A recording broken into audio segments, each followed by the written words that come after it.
Hello, everybody, and welcome back to the Collector's Vault.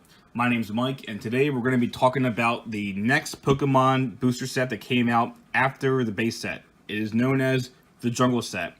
It's a very popular set because it actually introduced some Pokemon that were not in base set. Most notably, there were a lot of Pokemon missing from the base set booster. Dragonite and Gengar are big ones.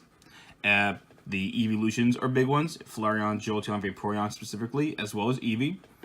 And there was even just kind of like Dragonite and Gengar, there were actual Pokemon evolutions that are missing for Pokemon that were in the base set. Clefairy was in the base set, but there was no Clefable. So the Jungle set came out and it introduced Pokemon that weren't in base set at all, and it actually brought in some evolutions of Pokemon that were missing. So we're going to look at this Clefable right now, because Clefable is actually kind of very popular Jungle Set Pokemon. Most notably, it's because it is the first card in the set. I think it's mainly just because, these cards do go in alphabetical order. Actually, that's something that I kind of forgot to mention in the base set video. Every card has a card number, one out of the board. In this example, there's 64 cards in the Jungle Set, and this is the first card out of 64. Base set was 102 cards. So if you were to look at Alakazam, who's the first card in the base set, just because alphabetically Alakazam is number 1, he's 1 out of 102. And it doesn't go completely alphabetically. It goes by holo rares, non-holo rares, uncommons, and then commons. And the same thing goes for base set and fossil set, and I believe any future Wizards of the Coast sets. So if you look at this Clefable, this is a first edition Clefable. Most notably, you can obviously tell that there is an additional symbol right here on the right side. This is the main symbol that Wizards of the Coast introduced to help identify different Pokemon sets. They did something very similar in Magic, where they would add like a symbol and it kind of like in the exact same position on Magic cards to help identify the set that the card is being printed in. Base set cards do not have a set symbol. This area over here is blank. So this little like Rafflesia plant, it actually looks like the top of a Vileplume, funny enough. Yeah, this little flower symbol let you know that if that symbol is there, this is a Jungle Set card. Jungle Set did not have 3 editions, or like base set, or 4 editions if you're from Europe. They did have the first edition print run, and then they had the unlimited print run. And again, I'm not quite sure how. I believe there was only one print run of first edition, and they printed a lot more unlimited to meet the demand.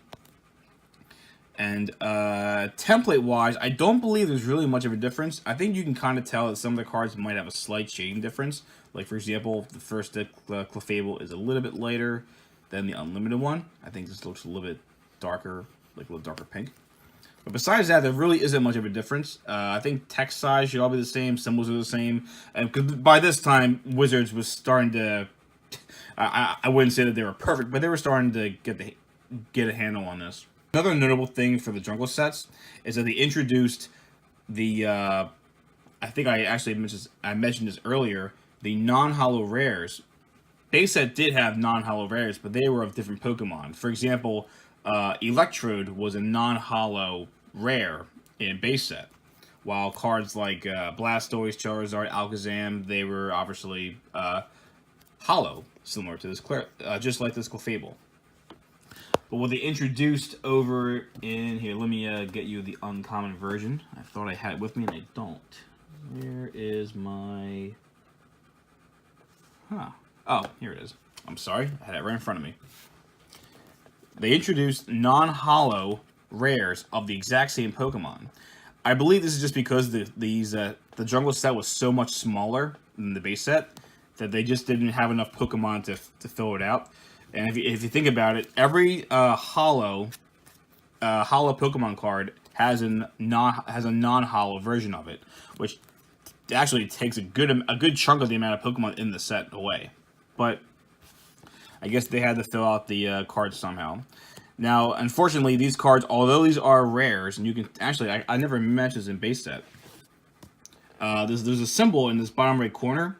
It could either be a circle, a square, or a diamond, I guess, because it's oriented like a diamond, or a star. And the circles were commons, the diamonds were uncommons, and a star was a rare. It's a little fun fact. I'm sure most people know that, but in case you didn't. So this Clefable was non-hollow, but it was a rare, and there was, I don't have it, unfortunately I don't have one as an example, but there were first edition non-hollow rare versions of these cards. So that was kind of neat, kind of introduced the non-hollow versions, but it made it more disappointing when you opened up a pack and you got the non-hollow version of a card that you probably want to be all pretty and shiny.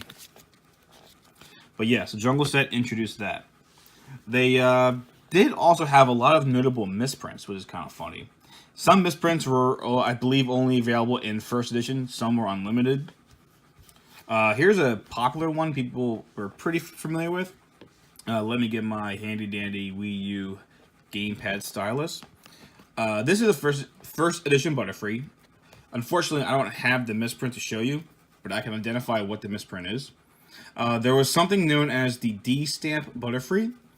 And what that is first edition Butterfrees, some of them had a little, like, I believe it was like an ink drop, or just like a malfunction with the first ed stamp for the Butterfrees, where there was like a little, it looked like a little ink blot right here in the bottom left corner of the one symbol, and that ink blot was basically oriented to make this one look like a lowercase d.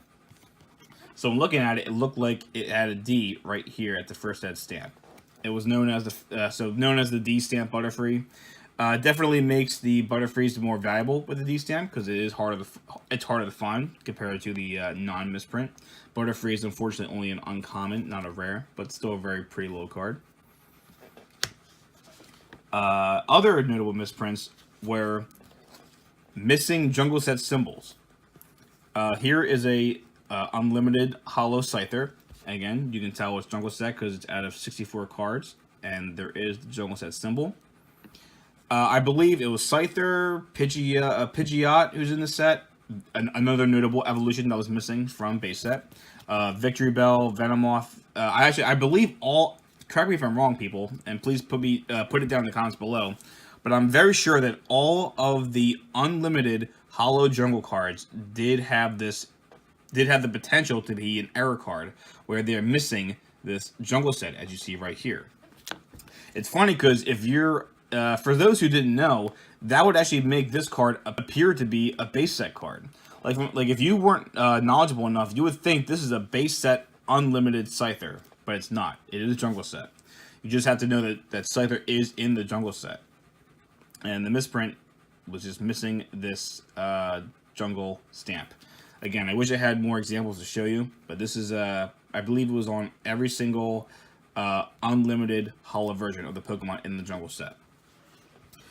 You can definitely tell that this also, I think I mentioned, this is a 10 out of 64, clearly the Jungle number set. So that's one way you can definitely prove that this is definitely the Jungle Set because base set was at 102. Another really interesting notable misprint that I've come across, and I honestly wasn't too familiar with it, is the, I believe it's only in this rarity, the first edition Jungle non-hollow rare Electrode. Now obviously to you look, yes, this is a non-hollow Electrode, but this is also the exact same artwork as a base set Electrode. In fact, let me grab a base set Electrode just to show you.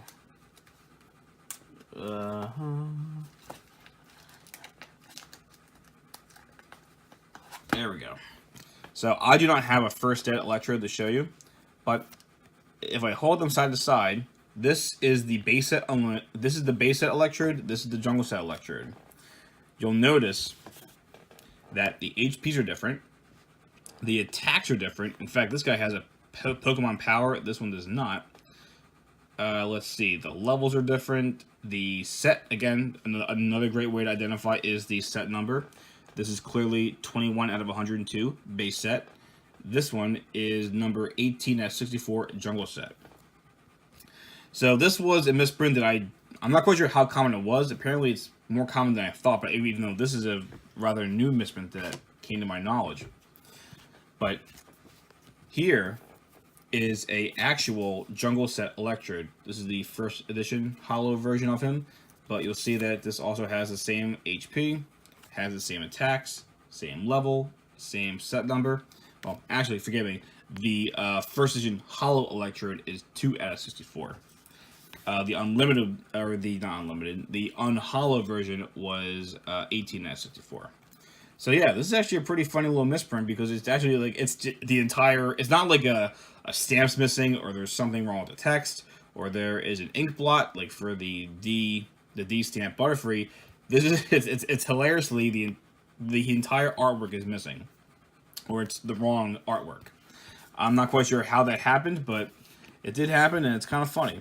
Actually, right here is the this is actually the exact Electrode that this is supposed to be, just with the wrong artwork. So 18 out of 64. Oops, 18 out of 64. So yeah, kind of interesting.